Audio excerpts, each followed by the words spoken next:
Zealots, thank you for your love and support. I appreciate you all. The narrative that the Mali state is crumbling has been shattered in the sands of the Goma Raros. While the headlines focuses on political shifts in Bamako, the former and the Russian African Corps have delivered a crushing blow to Al-Qaeda-linked Jnim militants.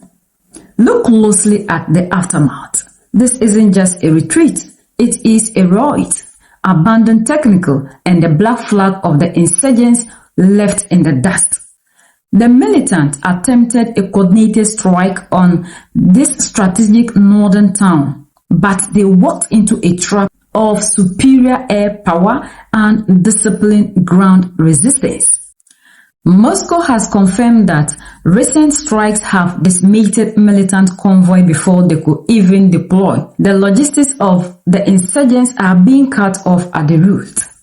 A captured Jnim fighter has surfaced in Russian reports. His testimony is clear. His unit collapsed under the pressure despite the propaganda of the West. He claims Russian troops spared his life, a move designed to win the information war and demoralize the remaining rebels. The battlefield isn't just physical. Russia has officially accused French media of sneaking into the rebel-held Taslit through illegal routes. While Fama fights T groups on the ground, they are fighting Western-backed narrative in the shadows. Goma Raros proves that the alliance of the AES is not defeated. It is a global contest, and right now, the momentum is shifting back to the front line. Russia is significantly expanding its footprint in the Sahel. According to the latest report from May 26, the deployment of S-24 and Mi-24 aircraft marked a significant shift in the conflict against the GNI and then the rebel forces. Deployment of the S-24 Fencer. Russia has recently deployed the Su-24, a supersonic all-weather attack aircraft. Unlike the smaller L-39 trainers previously used, the Su-24 is a dedicated tactical bomber.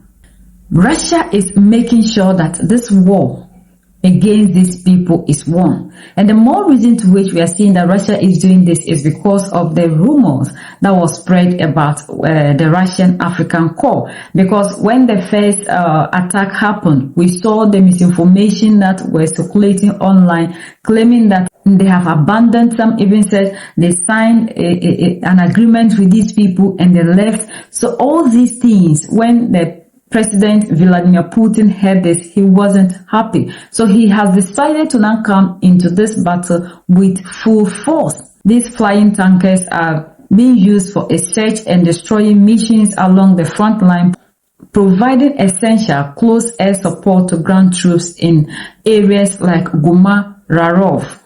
This combined deployment of heavy bombers and attack helicopters signal that Moscow is prepared to escalate its military. They have never abandoned the people in the Sahel, and they know the more reason to which these people have decided to bring the war in the Sahel, to the point that reports are circulating allegedly that Ukraine is even part. And there was a time that the Tuareg rebels even attacked Mali, and we heard Ukraine coming out to claim responsibility simply because they want to counter Russia in Africa.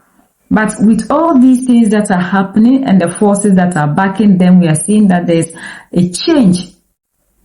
And we are seeing that the leaders in Mali, the unified force, in addition to the Russian African Corps, are taking full control over what is happening. Why they have even given their platform to the leader of these people to air their views, and they are expecting that the world should also hear the side of the people that are causing destabilization to other people. And these are the people who claim they love us and they're here to protect us. In which way, when you know very well that these are the people that are causing destabilization, yet you still have contact with these people to the point that you allow them to have access to your space, your airspace, to voice out their views on what they are doing in Mali, in Niger, and in Burkina Faso. The situation, the way they predicted it, isn't happening. The regime change that they wanted isn't happening. And all the plots that they were thinking about, nothing is working for them.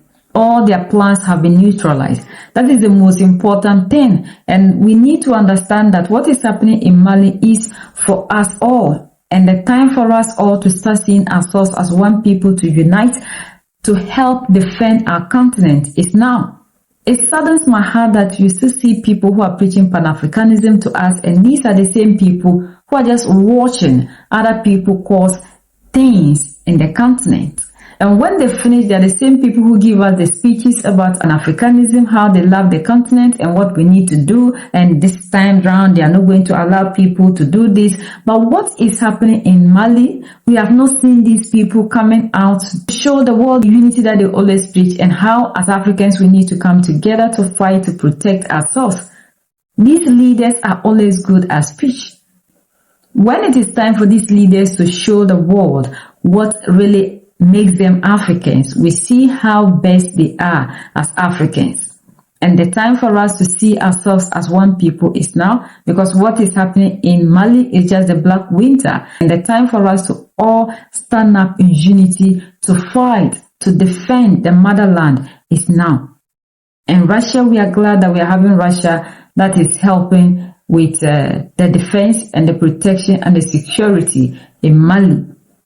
Like some people have the notion that we don't need people. And there were people who were claiming that even Russia is not a friend, we need ourselves. Now that there's war, now that there's an attack on Mali, where are the people who claim we need ourselves? Is it not the same Russia that came?